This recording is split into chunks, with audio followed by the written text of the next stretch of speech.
Bienvenidos de regreso a este espacio que Keren Kayemet de Israel, Fondo Nacional Judío, ha planeado y ha creado para ustedes a fin de contribuir con la comunidad y poder transmitir contenido de valor en esta época de aislamiento y de esa forma cumplir con nuestra misión de mejorar el mundo, el Tikkun Olam, aportando información y reflexiones que esperamos sean de su agrado.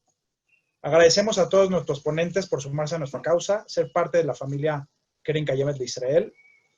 En esta ocasión es un honor presentarles a una investigadora que a mi parecer es de lo mejor que tenemos. Su libro se los recomiendo, al final ya se los pondremos para que tengan los datos.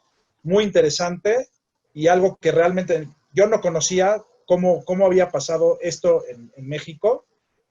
Y ya, pues Daniela les podrá platicar un poco más. Daniela Gleiser es doctora en Historia por el Colmex, el Colegio de México, e investigadora del Instituto de Investigaciones Históricas de la UNAM. Se ha dedicado al estudio de la migración, el asilo y el refugio en la historia del siglo XX mexicano, así como a temas de ciudadanía y naturalización.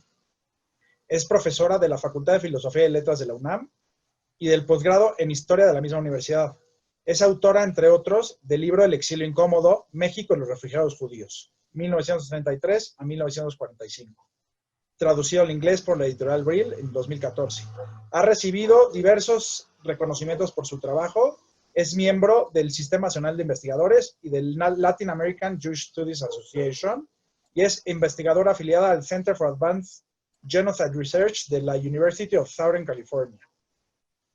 La mecánica de la plática es la siguiente. Daniela nos va a dar su ponencia en unos 45 minutos. Mientras tanto, pueden ir poniendo las preguntas que vayan teniendo en el chat para que al final tengamos una sesión de preguntas y respuestas. Daniela, te cedo el micrófono agradeciendo tu presencia. Pues muchas gracias, Andrés. Muchas gracias por la invitación y también muchas gracias a todos los que están escuchando. Vamos a hablar del tema de México y los refugiados judíos durante el nazismo, cuál fue la posición del país frente a este exilio. Y para eso les voy a compartir un PowerPoint.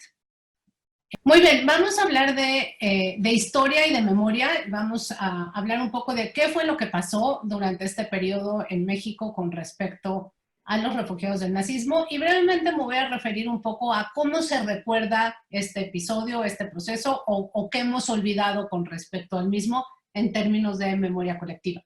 Eso un poco más al final. Pero bueno, quisiera empezar por decir que generalmente cuando estudiamos el Holocausto, lo estudiamos como un proceso que pasó en Europa, como un fenómeno fundamentalmente alemán y europeo en todo caso, frente al cual pues los países como el nuestro, como México, los países latinoamericanos o incluso los países extraeuropeos, pues no tuvieron realmente mucha vinculación con el mismo. Sin embargo, yo quisiera insistir en que esto no necesariamente es así, porque un aspecto muy importante del estudio del Holocausto es el estudio de todas las opciones o las posibilidades de rescate que hubo. Y el rescate dependió fundamentalmente de países no europeos, o sea, de países que no formaban parte de la guerra, que no estaban involucrados en la guerra a partir del 39, cuando empezó la Segunda Guerra Mundial, y de países que podían ofrecer refugio a esta enorme cantidad de personas que comenzó a salir de Alemania desde el mismo momento en que Hitler toma el poder en 1933. Aunque al principio se trata fundamentalmente de exiliados políticos, son los primeros que salen cuando Hitler empieza la persecución, ¿no?, a partidos que considera que son de oposición o que podrían haber encabezado la oposición. Entonces descabeza toda la inteligencia y a toda la militancia política. Esos son las primeras oleadas y después cada vez más la emigración de Alemania va a estar compuesta por judíos, ¿no? Al principio fundamentalmente hombres, pero después familias completas. Entonces, a mí me gusta insistir en que tenemos también que estudiar el Holocausto desde México como algo que tiene vinculación con México y que tiene vinculación con América Latina en su conjunto. déjenme decirles que América Latina jugó un papel muy importante en estas posibilidades de rescate, sobre todo porque era un continente abierto a la inmigración. Toda América fue un continente abierto a la inmigración. No sé si ustedes recuerdan, pero entre 1870, 1880 y 1920, 1930, en esos 50, 60 años, cerca de 55 millones de europeos cruzaron el Atlántico huyendo, ¿no? de la pobreza, de situaciones muy complicadas en Europa y buscando una nueva vida en el continente americano. Entonces ya había una corriente inmigratoria de Europa hacia América, les digo, sobre todo desde las últimas décadas del siglo XIX, y parte de esa corriente, parte de esos 55 millones, se calcula que 2,5 millones de esos 55 millones eran judíos. Entonces, que ya se habían establecido en Estados Unidos, en Canadá, en Argentina, en Brasil, y durante la década de los 20 también en México, sobre todo cuando los Estados Unidos comienzan a limitar la entrada de extranjeros y muchos judíos vienen a México con la intención de cruzar la frontera para residir del otro lado, pero bueno, al final, como muchos de estos cruces fueron ilegales y las comunidades judías de Estados Unidos estaban preocupadas por este fenómeno, lo que trataron de hacer fue contribuir para que en México existieran las condiciones suficientes para que se desarrollara aquí una comunidad judía. Entonces, los orígenes de nuestra comunidad, de la comunidad actual, es justamente esta inmigración durante los años 20, que llega entre 1924 y 1930, digamos, en términos generales, porque en ese año México también empieza a imponer ciertas restricciones, sobre todo a la entrada de trabajadores extranjeros. Entonces, ¿qué pasa con América Latina y el Holocausto? Bueno, la región en su conjunto recibe cerca de 100,000 refugiados judíos, que no es poca cosa, es importante. Digamos, los Estados Unidos también reciben cerca de 100,000, según algunos autores un poco más. Entonces, tiene un papel importante en los esfuerzos de rescate y de recepción. Los principales países que reciben refugiados van a ser Argentina, Brasil y Chile, en el Cono Sur. Y lo que es importante mencionar aquí son dos cosas. Una, que es algo que sostiene un autor que se llama Abraham Milgram, que es un historiador que está en Israel, es que no existe correlación entre el tipo de gobierno de estos países, o sea, un tipo de gobierno democrático o autoritario, y la actitud de aceptación o rechazo frente a los refugiados judíos. Es decir, nosotros podríamos esperar cierta simetría entre regímenes autoritarios o regímenes favorables al eje que entonces pues no recibieron refugiados judíos, ¿no? Que los rechazaron, y por otro lado podríamos pensar que gobiernos que están más identificados con los aliados, con las democracias y con los valores que representan estas democracias, tendrían una actitud más favorable frente a los refugiados judíos. Pero esto no necesariamente es así. De hecho, es muy sorprendente porque casos como Argentina, en donde había un gobierno bastante simpatizante de los nazis, pues es uno de los países que mayor cantidad de refugiados recibe. Y el caso de México sería el caso contrapuesto, que es el gobierno de Cárdenas, un gobierno muy progresista, muy simpatizante de la causa de los exiliados políticos, que defiende a nivel internacional el antiimperialismo y la soberanía de los pueblos, y que se declara, digamos, sensible frente a la suerte de los refugiados perseguidos políticos en cualquier lado. Sin embargo, toma una actitud de cierre de puertas frente al exilio judío. Entonces, esto es lo primero que tenemos que tener en cuenta, que no hay que suponer este tipo de simetrías.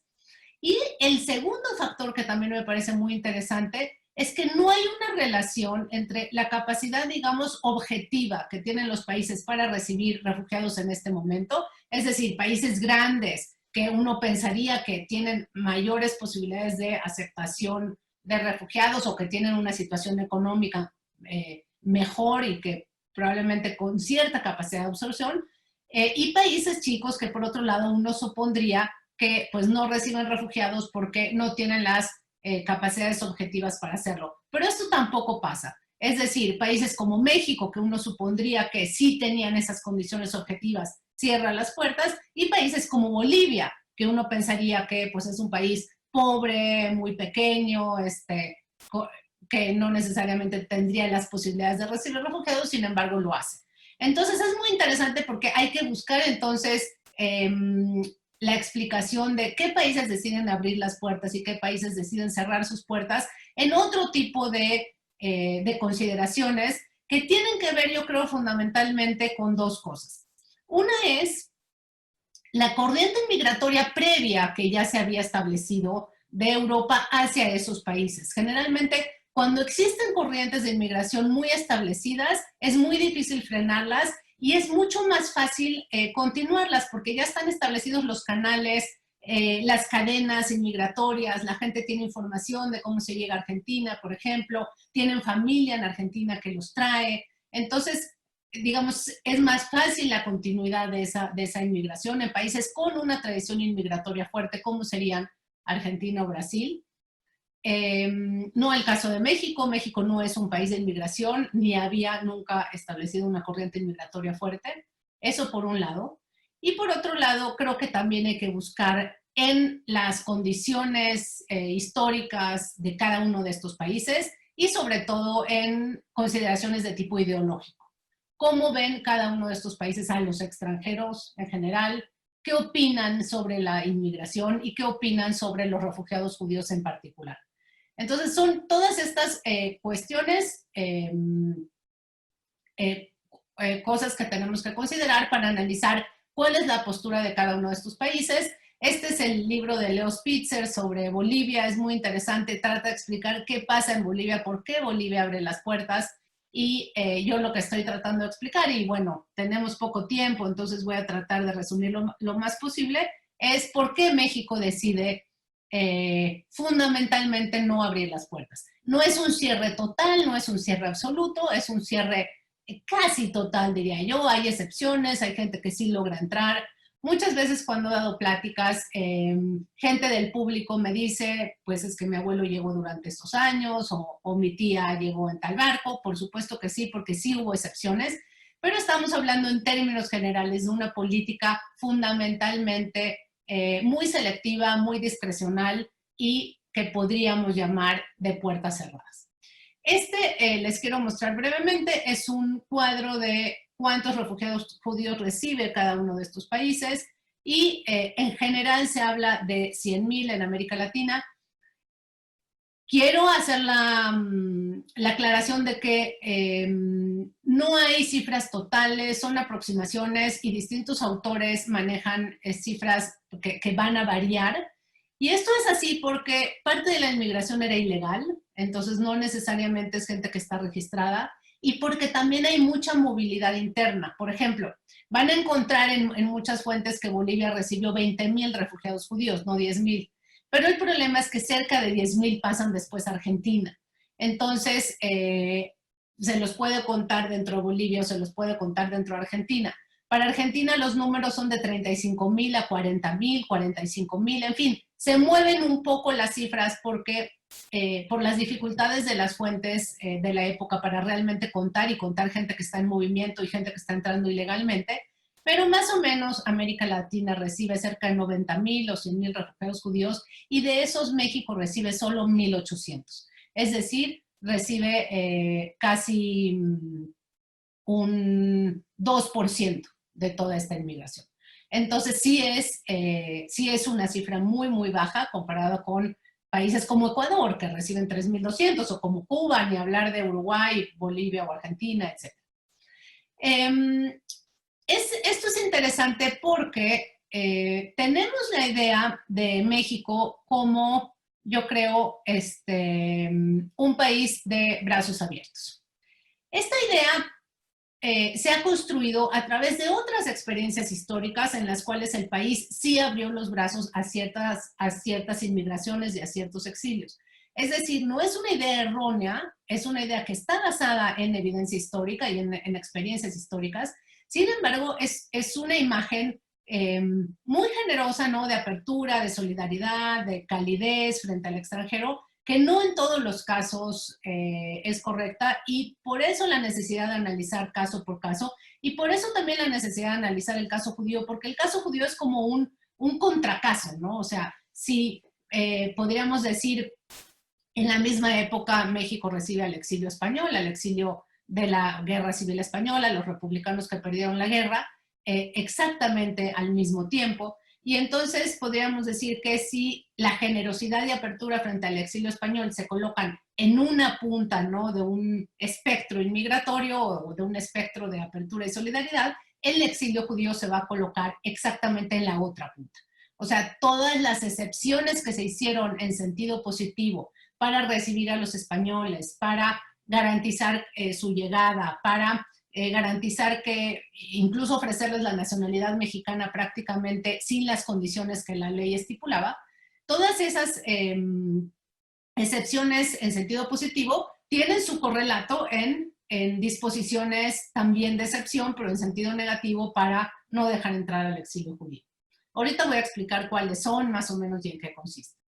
Entonces, lo que hay que tomar en cuenta es que México es un país de emigración, que México no tenía una tradición inmigratoria fuerte, que es un país acostumbrado a expulsar población y no a recibir población, y que este caso del exilio judío, así como el exilio español, planteaba un caso totalmente nuevo para la historia del país, en donde al principio no se supo muy bien qué hacer. Yo diría que no hay un rechazo desde el principio, más bien lo que hay es mucha incertidumbre sobre cómo manejar esta situación y decisiones que se van tomando en la marcha, es decir, decisiones que se van tomando de acuerdo al contexto nacional y al contexto internacional.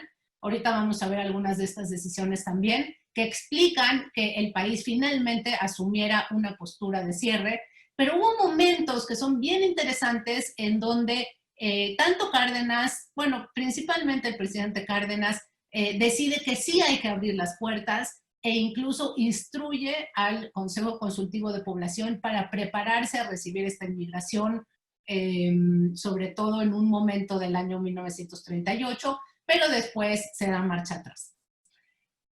Bueno, antes de empezar, ya empecé, pero antes de empezar a explicar cuáles fueron en particular estas disposiciones que afectaron a la inmigración judía, es necesario decir que la inmigración judía a México quedó prohibida por una circular confidencial de la Secretaría de Gobernación desde abril de 1934.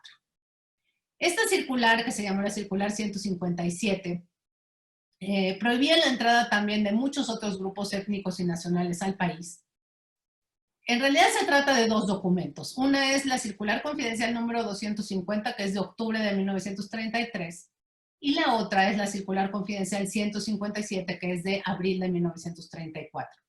No quiero leer, pero este es un cuadro que reúne o que resume todas las razas, y tomo raza como lenguaje de la época.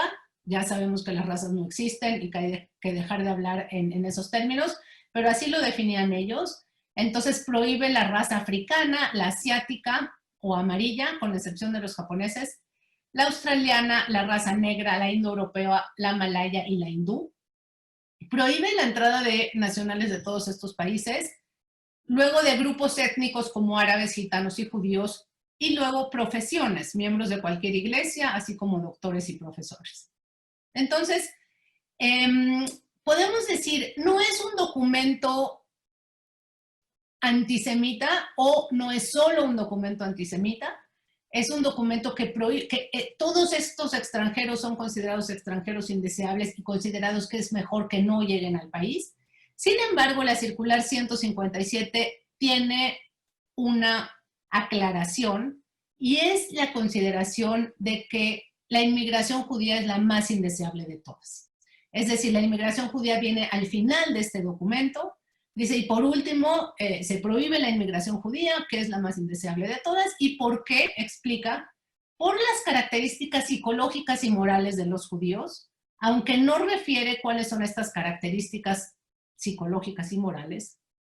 Luego dice, por las actividades o negocios que invariablemente emprenden los judíos y como tal se prohíbe la entrada, ¿no?, a individuos de raza semítica independientemente de la nacionalidad a la que pertenecieran. Y esto es bien importante, ahorita les voy a explicar, porque empezó a haber problemas con judíos norteamericanos que no estaban pudiendo entrar a México. ¿En qué está basada la circular 157? En la idea de lo que yo llamo la ideología del mestizaje. Y la ideología del mestizaje es la idea de que los mexicanos formamos una mezcla racial muy importante, muy particular. Somos resultado de la mezcla de indígenas y españoles.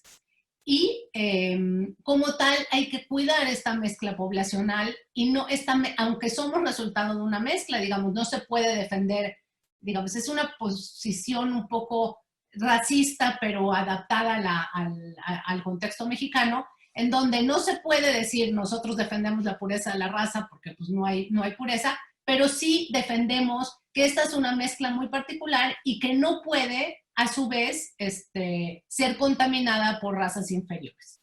Entonces, sigue habiendo esta idea de que hay razas inferiores y superiores, sigue habiendo la idea de que, digamos, hay una identificación entre las razas que consideran inferiores y las que se consideran no asimilables al mestizaje mexicano y, por lo tanto, caen en la categoría de indeseables, de extranjeros indeseables los miembros de estos grupos. Por otro lado, hay razas que se consideran asimilables y esos van a ser los extranjeros deseables. Los inasimilables o los más rechazados, digamos, en la historia del país, en términos de extranjería y de xenofobia, han sido los chinos.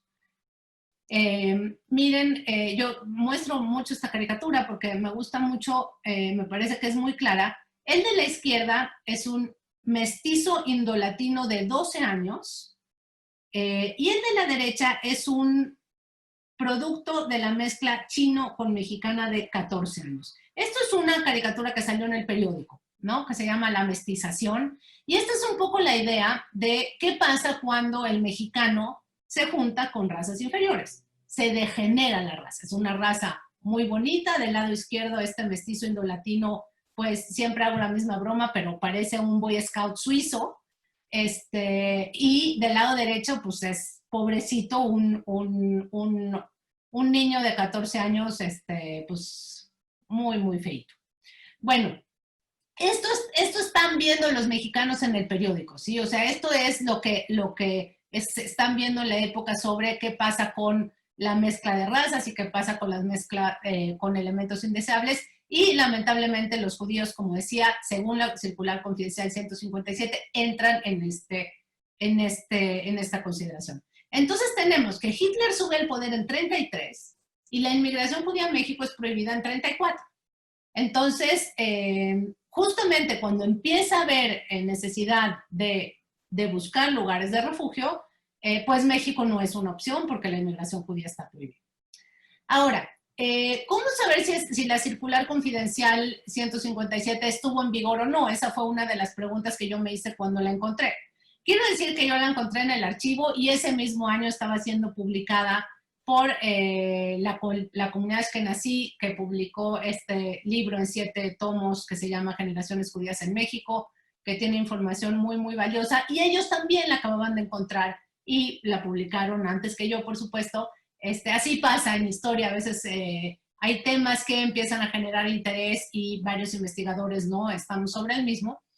Sin embargo, a mí me pareció que este era un documento, bueno, este fue el inicio de mi investigación porque para mí el impacto que tuvo la circular 157 cuando la leí fue tremendo. Porque en ese momento yo pensé, acá algo está mal. O esta circular nunca se implementó, quedó como un borrador, quedó como un documento que alguien quería hacer, pero realmente no se hizo, o lo que sabemos sobre el cardenismo y sobre México con respecto a los judíos está mal. Alguna de las dos cosas, es decir, algo estaba mal. Y creo que cuando algo está mal y cuando hay necesidad de explicarlo es cuando empiezan pues las investigaciones que realmente involucran a los historiadores, ¿no? Cuando hay un problema que resolver y algo que realmente pues resulta muy importante. Entonces, la primera constatación que yo tuve de que la circular 157 sí se implementó fue cuando el embajador de México en Estados Unidos, Francisco Castillo Nájera, mandó una carta a la Secretaría de Relaciones Exteriores, digamos a sus jefes, diciendo, si esta circular se hace pública y el Departamento de Estado norteamericano se da cuenta que estamos discriminando a individuos de origen judío, muchos de ellos estadounidenses, vamos a tener un conflicto diplomático con los Estados Unidos. Entonces la Secretaría contesta, ok, en caso de judíos norteamericanos, que los dejen entrar, pero queda a criterio de los cónsules que autorizan la entrada en cada uno de los puertos de entrada. Entonces, aquí tenemos la primera constatación de que esto realmente sí ocurrió así, de que sí se estaban haciendo, y bueno, están las quejas, ¿no?, de los ciudadanos estadounidenses que no están pudiendo entrar a México. Ahora bien, para hablar ya específicamente de la posición de México frente a los refugiados judíos, lo dividí en 4 partes. Voy a tratar de ser muy breve. La primera es los años que van de 1933 a 1937. Estos años, digamos que el problema todavía no empieza. ¿Por qué? Por un lado, porque hay poca demanda de refugio hacia México, todavía no llegan solicitudes de asilo. ¿Por qué? Porque los refugiados van y piensan que el régimen de Hitler no va a durar, que va a ser algo que va a terminar muy pronto, y entonces generalmente se quedan en países limítrofes o se quedan en Europa, todavía no están pensando en buscar países tan raros y lejanos como México. Y por otro lado, porque México también dice, esto es un problema europeo, a nosotros no nos compete. Ni considera a los refugiados como tales, siempre se refiere a ellos como migrantes, y dice, pues, esto no es un problema que nos competa a nosotros. ¿Esto cuándo va a cambiar? Va a cambiar en 1938. Y pasamos entonces a la segunda etapa, en donde estas dos situaciones van a cambiar. Por un lado, empiezan a llegar solicitudes de asilo, y por otro lado, México empieza a involucrarse también, sobre todo en los esfuerzos internacionales que comenzaron a realizarse para tratar de buscar una solución a la crisis de los refugiados. Denme un segundo nada más porque siento que está entrando ruido y... Ya, ok. Entonces, ¿qué va a pasar en 38? En 38 la crisis de refugiados se va a agudizar tremendamente cuando Alemania anexa a Austria. ¿Por qué? Porque entre 1933 y 38 habían salido de Alemania cerca de 200,000 judíos, de los 500,000 judíos aproximadamente que vivían ahí. Ustedes saben que al principio lo que hicieron los nazis, la intención de los nazis de desjudaizar a Alemania era desjudaizarla a través de la emigración, de la expulsión de los judíos. La solución final se va a tomar en algún momento entre fines de 1941 e inicios de 1942. Entonces, pero cuando Alemania anexa a Austria, anexa una población de casi 200,000 judíos. Entonces eso neutraliza los 5 años de esfuerzos que habían hecho para desjudaizar a Alemania al anexarse una población equivalente al número de la que ya había salido. Esto genera una crisis tremenda de refugiados y ahora sí de búsqueda de solicitudes de asilo más allá de los países limítrofes. ¿Cuál es el otro factor importante que agudiza la crisis? La noche de los cristales. ¿Por qué Kristallnacht? Porque si alguien tenía dudas de que siendo judío podía quedarse en Alemania hasta antes de noviembre de 38, después de la noche de los cristales, ya no hay ninguna duda de que los judíos tienen que salir de Alemania y salir lo antes posible. Ustedes saben por qué, saben porque fue un pogrom organizado por el Estado, por la sincronización del ataque, porque los bomberos cuidaban mientras ardían las sinagogas que las llamas no pasaran a los edificios contiguos, por la cantidad de gente que fue apresada, en fin, por todas estas situaciones. Esto sí genera una crisis de refugiados y empiezan a llegar solicitudes a México. ¿Y por qué empiezan a llegar solicitudes a México? Por 3 razones. 1, la posición de México en la Liga de las Naciones. México desde la Liga de las Naciones protestó cada vez que los países totalitarios invadían a los países débiles. Y no solo en el caso del nazismo, México fue uno de los únicos 2 países que protestó frente a la anexión de Austria. El otro fue la Unión Soviética.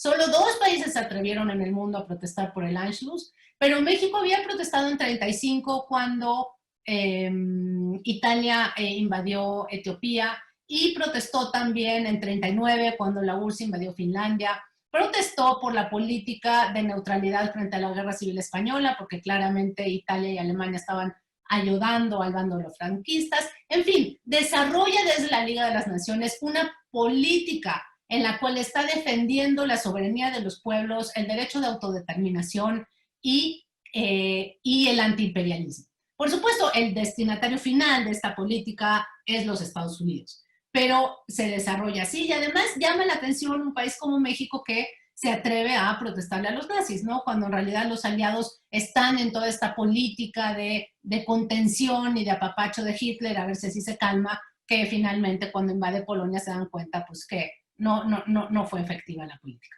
Esto es uno, entonces, la política exterior de México y sobre todo la política en la Liga de las Naciones. El segundo es la conferencia de Viena. ¿Por qué la conferencia de Viena y qué es la conferencia de Viena? Mejor primero. La conferencia de Viena es una conferencia que se llevó a cabo en esta ciudad francesa de Viena en julio de 1938 con 32 países, de los cuales 23 eran de América Latina. Lo que buscaban los organizadores, que eran los Estados Unidos, Francia y Gran Bretaña, era presionar a los países latinoamericanos para que abrieran sus puertas y recibieran a los refugiados judíos. México decide aceptar ir a Evian, sobre todo porque la invitación a Evian llega muy pocos días después de que México nacionalizara el petróleo y que esto creara una tremenda tensión entre México y Estados Unidos, y el gobierno de Cárdenas está buscando ámbitos en los cuales colaborar con los Estados Unidos y suavizar esa tensión. Entonces decide participar en la conferencia de Evian y la conferencia decide, Cárdenas manda a Villamichel, un diplomático que estaba en ese momento en Gran Bretaña, y le dice, le da instrucciones y le dice, si es necesario, si hay mucha presión por parte de las potencias y es necesario abrir las puertas, ábrelas. Si ves que no hay suficiente presión, nos mantenemos como estamos. Y después, Primo Villamichel le va a responder, señor presidente, no hubo necesidad de utilizar las instrucciones que usted me dio, porque ningún país realmente estaba dispuesto a abrir las puertas a los refugiados judíos. Entonces, sin embargo, Villamichel en Evian da un discurso que es muy empático frente a la suerte de los refugiados, que habla con mucha sensibilidad frente a la persecución, frente a estos hombres y mujeres que tienen que salir de sus patrias y que están siendo perseguidos, y realmente, y dice que México va a abrir las puertas dentro de sus posibilidades. Y esto, aunque era pura retórica, fue leído y fue interpretado como algo textual, como que México realmente estaba abriendo las puertas, y eso llevó a que, por un lado, llegaran muchas solicitudes de asilo, y por el otro lado, se constituyera en México un comité pro refugiados, que es el origen del comité central actual, en el cual dijeron, pues nos tenemos que organizar porque México dijo que va a abrir las puertas y van a empezar a llegar refugiados judíos. Entonces, se organiza justamente en julio del 38 también, y el Comité Central como tal en noviembre de 1938. Casi durante la Noche de los Cristales se inaugura aquí el Comité Central. El tercer proceso que provoca muchas solicitudes de asilo es la recepción de los refugiados españoles, porque entonces, dicen los europeos, este país que está abriendo las puertas frente a los perseguidos y a los que perdieron la guerra, digamos, de la guerra civil, o los perseguidos por el franquismo, es un país de puertas abiertas, es un país que recibe refugiados políticos y por tanto seguramente es un buen país para ir. Entonces llegan miles de solicitudes de entrada, casi todas van a ser respuestas de forma negativa. Uno de los casos más particulares sobre el rechazo es el caso del Orinoco, que llega en octubre de 1938 con solo 21 refugiados judíos a bordo que no pueden desembarcar. Este caso es paradigmático por muchas cuestiones. Una de ellas es que las comunidades judías de Estados Unidos ofrecieron dinero para mantener a todos los refugiados y que esto no fuera una carga pública para el gobierno mexicano. porque incluso el embajador de Estados Unidos en México se entrevistó con el subsecretario de Relaciones para tratar de conseguir que estos 21 refugiados judíos desembarquen, porque hubo periodicazos en Estados Unidos e incluso en Francia sobre la cerrada posición del gobierno mexicano. ¿Y por qué México decide no dejar bajar 21 refugiados judíos? Yo siempre hago esta pregunta cuando doy clase. ¿Es realmente que es un contingente tan grande que va a causar un problema en el país? Por supuesto que no. La idea que está detrás de esto, la intención es mandar una señal de que ni vengan los barcos a México, porque no van a poder desembarcar, ¿sí? Entonces, varios barcos que llegan en 38 llegan a Veracruz y tienen que ir de regreso a Europa. Algunos consigue el Comité Judío Americano o el Joint, que vayan a La Habana, mientras consiguen otro país que reciba. Este barco va a La Habana después. En fin, hay mucho movimiento, pero hay muchos barcos y es terrible porque las cartas que están en el archivo son verdaderamente, me sale en inglés la palabra, pero que se te rompe el corazón cuando las lees, porque la gente se ve, o sea, la gente se ve entre los que están esperando a sus parientes abajo en el puerto y los que están a bordo todavía y no pueden desembarcar. Entonces, es realmente muy, muy dramático. Hay cartas donde los refugiados piden por lo menos que los dejen bajar para descansar y recuperarse del viaje. Acuérdense que son viajes muy largos y muy desgastantes en este momento y pues eso tampoco se acepta. Entonces, como digo, por un lado empiezan a llegar refugiados, por otro lado sigue la prohibición a la inmigración judía. Quiero decirles que dentro de la comunidad judía hay división también sobre la presencia judía en México. Por un lado hay grupos como estos que exigen la expulsión de los judíos y por otro lado, bueno, hay grupos como los Camisas Doradas, ¿no? Ligas antichinas y antijudías que están pidiendo que se expulsen los judíos que ya están y que no se dejen entrar. Son grupos, acá hay una especie de división entre los historiadores. Algunos creen que tuvieron mucho peso, otros creen que son grupos sin ninguna importancia política, sin ningún peso político. Sin embargo, son grupos muy ruidosos que se manifiestan en el Zócalo y con sus uniformes y sus banderas y hacen desfiles, etc. Y por otro lado está el movimiento antifascista mexicano. Una de sus figuras más importantes es Vicente Lombardo Toledano, que apoya la inmigración judía y apoya el rescate de los judíos en este momento. Ahora bien, quiero mostrarles, después de la Ley de Población de 1936, bueno, y en 1937 en realidad se va a derogar la circular 157 que prohibía la inmigración judía, pero van a introducir un sistema de tablas diferenciales. Y en este sistema hay dos artículos que van a afectar particularmente a la inmigración judía.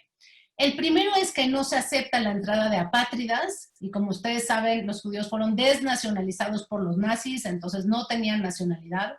El argumento es que a los apátridas no hay a dónde deportarlos, entonces por eso no pueden ser aceptados. Y la segunda disposición es que no se aceptarían solicitudes que se hicieran desde un país distinto al país de persecución.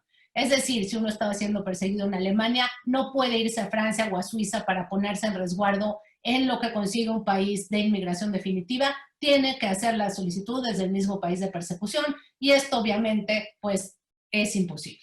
Entonces, estos dos artículos, de hecho, después encontré un documento del secretario de Gobernación, Ignacio García Telles, donde él confirma que fueron puestos ahí efectivamente para frenar la inmigración judía. Bueno, como tenemos muy poco tiempo, voy a tratar de avanzar. Aquí les muestro nada más, este es otro caso, el del vapor Cuanza, que llega en 1940 y tampoco pueden desembarcar. Yo digo que este es como el San Luis mexicano, porque tenían visas para México en tránsito y no las reconocen y no dejan desembarcar. Es muy interesante porque quien los documenta es un barco que parte de Lisboa y quien los documenta es el embajador, el ministro de México en Lisboa, que era Juan Manuel Álvarez del Castillo, y él escribe una carta en defensa de los refugiados muy, muy, muy emotiva, donde dice, habría que ver cómo estos refugiados lloraban en el consulado de México en Lisboa porque los tratábamos como seres humanos y no como bestias. y además dice, si ustedes no los dejan desembarcar, es gente que no va a tener dinero para hacer otro viaje y que realmente está en peligro. Pero efectivamente pues no los dejan desembarcar, pero este barco por lo menos tuvo un resultado feliz porque llega a los Estados Unidos y en Estados Unidos finalmente entran. Esta es nada más una foto que tengo de refugiados judíos en la hacienda de San Gregoria. Este fue uno de los esquemas de colonización con inmigración judía de la época. Nada más les quiero mostrar un poco el perfil, las caras. Casi no hay fotos sobre los refugiados judíos, entonces me parece muy interesante, pero vean dónde están. O sea, es un lugar completamente inhóspito, en la mitad de la nada, que no tenía agua y que realmente nunca logran los refugiados mantenerse a sí mismos porque las condiciones de San Gregorio, así como de los otros esquemas de colonización, eran muy complicadas. Bueno, nos movemos a el año 41-42, los años en 1941 asume la presidencia el general Manuel Ávila Camacho, y hay algunas excepciones porque llegan los vapores Serpa Pinto, el Niasa, el Santomé y el Guiné. El Niasa, el Santomé y el Guiné traen muy poquitos refugiados, pero el Serpa Pinto es el barco que mayor cantidad de refugiados trae. Y ahorita no me acuerdo los números, pero debe andar por ahí de 180 a 200 personas. Y no les puedo contar porque no hay tiempo, pero es fundamentalmente un caso de corrupción en donde el jefe de la aduana de Veracruz decide hacer un negocio con los refugiados y decide cobrar por el desembarco. Por supuesto, había habido mucha movilización política antes, habían presionado mucho al gobierno de Ávila Camacho para que ese barco sí pudiera desembarcar. Entonces, no es solo corrupción, había habido también trabajo, pero fundamentalmente lo que explica es este negocio entre el jefe de la aduana de Veracruz y Miguel Alemán, que sería el siguiente presidente de México y que en ese entonces era secretario de Gobernación y que era un hombre sumamente corrupto. Bueno, esta es una foto mala del Serpa Pinto. México entra a la guerra en mayo de 1942 y con eso se cancela prácticamente toda posibilidad de inmigración europea, con excepción de los españoles. Entre 43 y 45 solamente entran 72 personas, 31 de los cuales eran judíos polacos. Era gente que ya tenía visas y que no había podido llegar porque no había conseguido barco o no había conseguido papeles antes, visas de salida de Europa o visas en tránsito para otros países. Y aquí sí quisiera resaltar la importante labor de defensa que hizo el Comité Central Israelita de los Judíos que venían del Eje, porque con la entrada de México en la guerra, todos los ciudadanos originarios del Eje eran considerados como ciudadanos enemigos, ciudadanos de países con los cuales México estaba en guerra. Entonces, el Comité Central dijo, bueno, esta gente no puede ser perseguida por las democracias y por las dictaduras y por el nazismo, o sea, alguien los tiene que defender. Entonces dijeron, ok, vamos a hacer una excepción, y entonces empezaron a hacer unas listas de judíos, digamos, amigos de las democracias o antinazis, antifascistas, para que no les impusieran las restricciones que les iban a imponer a todos esos otros ciudadanos. Bueno, ¿quiénes pudieron entrar? Los que tuvieron parientes en México, los refugiados políticos y los que consiguieron una visa a través de distintos grupos de ayuda, como la Sociedad Pro Cultura y Ayuda en México, que era un grupo de bundistas mexicanos que trabajaba con el Jewish Labor Committee, y el Emergency Rescue Committee, la Liga Pro Cultura Alemana, es decir, grupos en México que trabajan con grupos en el extranjero que están tratando de sacar gente fundamentalmente en los últimos años de Europa y principalmente de Marsella. ¿Por qué los refugiados políticos sí pueden entrar? Porque México considera que hicieron algo para ser salvados, a diferencia, digamos, de los refugiados que ellos llamaban refugiados raciales, que no habían hecho nada, y que como defendieron la democracia o defendieron la libertad o escribieron en contra del fascismo y del nazismo, debían ser rescatados. Muchos de estos refugiados políticos eran comunistas, en eso México fue una excepción porque Estados Unidos no los recibió y México sí, y algunos llegan incluso de los Estados Unidos y no directamente de Europa, habían ido a Estados Unidos, pero por sus filiaciones comunistas no pueden permanecer en el país y México los recibe. Se trata de un grupo que en la historiografía se le llama como el exilio germanoparlante, fundamentalmente alemanes y austríacos, y es un grupo entre 100 y 300 personas, según los historiadores, y aproximadamente la mitad de este grupo era judío, o sea, entre 50 y 150 eran judíos. Estos son algunos refugiados políticos, pero ya voy a terminar porque se nos acaba el tiempo. Aquí nada más una foto de Alemania Libre, una de estas asociaciones antinazis, dice con los aliados por la derrota nazi. Y este es el libro Negro del Terror nace en Europa, que se publica en México en 43, y es fundamental porque es la primera muestra gráfica, es un libro de fotografías, no solo de artículos, sobre lo que está pasando en Europa con el nazismo. Nos vamos a las conclusiones. Entonces, durante el cardenismo hubo fundamentalmente un rechazo sistemático a la entrada de refugiados judíos. Es una política selectiva que está, como dijimos al principio, basada en el grado de asimilabilidad racial y cultural de los extranjeros y que clasificó a los extranjeros en asimilables, deseables e inasimilables, indeseables. Y luego el gobierno de Ávila Camacho, en donde hay mayor corrupción. Hay una posición favorable hacia los refugiados políticos, como acabo de decir, y este grupo del exilio político alemán y austríaco que llega, que está conformado entre 100 y 300 personas. Muchas gracias por su atención. Espero que no haya hablado demasiado rápido.